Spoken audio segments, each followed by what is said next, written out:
History says Dean Martin died on Christmas Day in 1995, in the quiet of his Beverly Hills home, his body finally giving in after years of illness. The newspapers ran their polished tributes, listing the films, the records, the Rat Pack legends, the effortless cool that defined an era. They blamed age. They blamed emphysema. They wrapped his life neatly in dates and accolades. But those who truly knew him understood something the headlines never could. The man who stopped breathing in 1995 had already been gone for years. What remained was a shadow, a man moving through life without inhabiting it.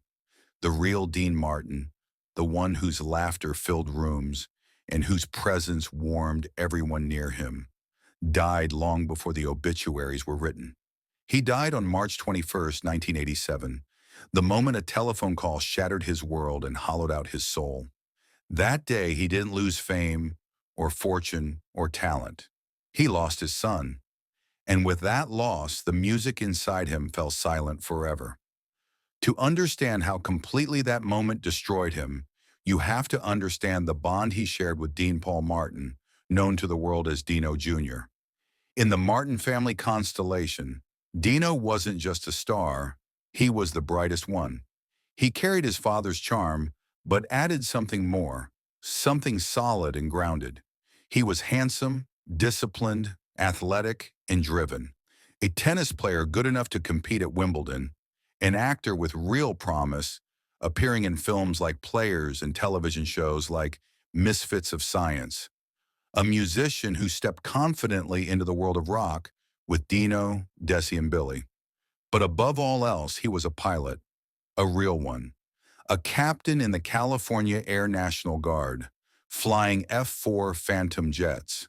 For Dean, who spent his career pretending to be a carefree drunk while privately living as a devoted family man, Dino was proof that he had done something right in a chaotic world. Dino wasn't a punchline or a persona. He was substance. He was purpose. They weren't just father and son. They were best friends. They golfed together, joked together, sat in comfortable silences that didn't need explanation. Dean Martin, a man famous for keeping emotional distance, for wrapping himself in a cool that no one could penetrate, lowered every defense when it came to Dino. His son was the only person who truly knew the man beneath the tuxedo. When Dean looked at Dino, he saw his own continuation, a future where the Martin name meant integrity, courage, and merit, not just show business sparkle. Dino grounded him. When Hollywood felt empty, when the pressures of fame and the demands of Sinatra grew exhausting, Dean would look at his son in a flight suit, serving his country, and feel a pride deeper than any applause. He called him Captain. He showed off photos to strangers like a kid with a new toy. "That's my boy," he'd say. "He flies jets. I just sing songs." It sounded like a joke, but it was the most honest thing he ever said. March 21st, 1987 began like any other Saturday in Los Angeles, but high above in the San Bernardino Mountains, something dark was forming. A violent snowstorm wrapped itself around Mount San Gorgonio, Southern California's highest peak. The skies churned with thick clouds, blinding snow, and winds that screamed through granite passes. That afternoon, Captain Dean Paul Martin and his weapons systems officer, Captain Ramon Ortiz, prepared for what should have been a routine training mission. Their aircraft was an F-4C Phantom, powerful, fast, unforgiving. Nature, however, was stronger. They took off from March Air Force Base, intending to climb through cloud layers and head toward the desert. 60 miles away, Dean Martin sat at home, likely watching television, unaware that his life was about to be split cleanly in two. At 1:52 p.m., Dino's jet requested a left turn from air traffic control to avoid the towering storm clouds ahead. Permission was granted, but inside the whiteout, where the horizon vanished and the world dissolved into nothingness, something went catastrophically wrong. The jet didn't turn away from danger. It turned directly into it. Mount San Gorgonio rose like a frozen wall, over 11,000 feet of granite and ice. Dino never saw it. There was no warning, no fear, no final words. One moment they were flying, the next there was only impact. The jet struck the mountainside at tremendous speed, erupting in an explosion that the storm swallowed instantly, a fireball snuffed out by snow. Silence reclaimed the sky. Back in Beverly Hills, the phone hadn't rung yet. The sun still touched the pool. Life appeared normal. Then radar lost the signal. Controllers called out into empty air. Static answered. Phantom 6, do you read? Nothing. Hours later, the call finally came to Dean's house, and it wasn't his son's voice. It was official, careful, devastating. Mr. Martin, your son's plane is missing. Missing is a word that carries both hope and terror, and for 3 endless days, Dean Martin lived inside that word. Storms made rescue impossible.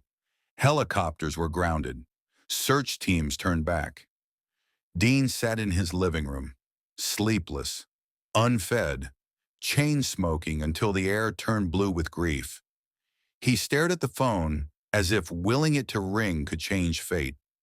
He imagined Dino alive, injured, waiting. He clung to those fantasies because letting go meant death of a different kind. Friends called, Sinatra, Sammy Davis Jr., Jerry Lewis. Their voices barely reached him. The king of cool was gone. In his place was a frightened father pacing in pajamas, whispering prayers he hadn't spoken since childhood. Take everything, he begged. Just give me the boy. But when the storm finally broke and helicopters reached the mountain, the truth emerged. Wreckage. No parachutes, no survivors. Dino had died instantly. When Dean heard the confirmation, he didn't scream. He folded inward, as if the light inside him had been switched off. The mischievous sparkle that defined him vanished forever. The funeral passed like a dream. Military honors, a folded flag, the lonely cry of taps. Dean stood there, dark glasses hiding eyes that had already said goodbye to life. At the grave, he touched the casket softly, tenderly, as if tucking his son in one last time. No one knows what he whispered.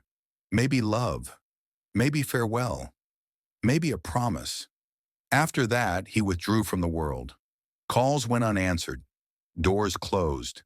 The joy drained from everything. Sinatra and Sammy tried to save him with a reunion tour, believing applause could resurrect him. It couldn't.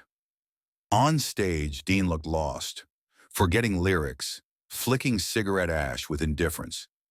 Finally, in Chicago, he turned to Frank and said quietly, I want to go home. And he did.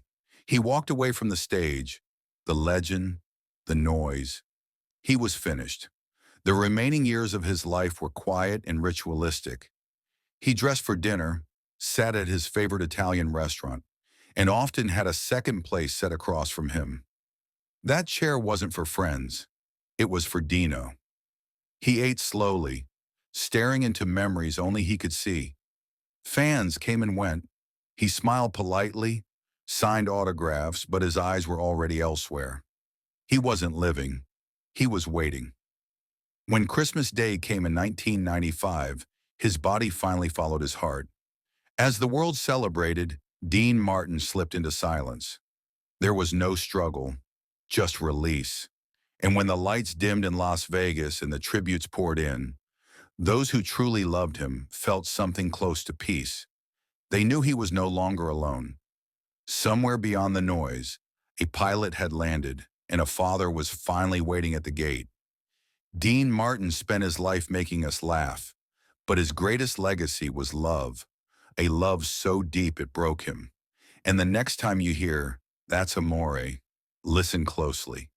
Beneath the charm and warmth is a man singing with a broken heart, forever watching an empty chair, waiting for his boy to come home. The story doesn't truly end with silence, because grief has a way of echoing long after the last note fades. In the years after Dean retreated from the world, time moved forward without him, but he remained anchored to that snowy mountainside where everything he loved was taken. Each morning felt borrowed, each night a reminder that sleep was the closest thing he had to reunion. Friends noticed that he spoke less, laughed rarely, and listened more, as if he were waiting for a voice only he could hear. Music no longer stirred joy in him, yet he never turned it off completely, because the sound of singing reminded him that once, life had been full. He wasn't bitter, just tired, carrying the quiet wisdom of a man who had learned that nothing beautiful is permanent. When people praised his legacy, he nodded politely, knowing none of it mattered without Dino there to share it. Fame had once insulated him, but now it felt thin and meaningless. He learned to exist inside absence, to accept that love does not end when life does, it simply changes shape. In rare moments, he spoke of his son not with tears, but with reverence, describing him as brave, gentle, and complete, as if Dino had lived a perfect life simply by being loved. The world saw an aging legend fading away, but in truth, Dean had already crossed into a different kind of afterlife, one where memories replaced ambition and silence replaced applause. His final years were not about dying, but about waiting, waiting for the day when separation would no longer be necessary. And when that day came, it didn't feel tragic to those who understood him. It felt earned. Because a man who loses everything and still loves is not defeated, he is transformed.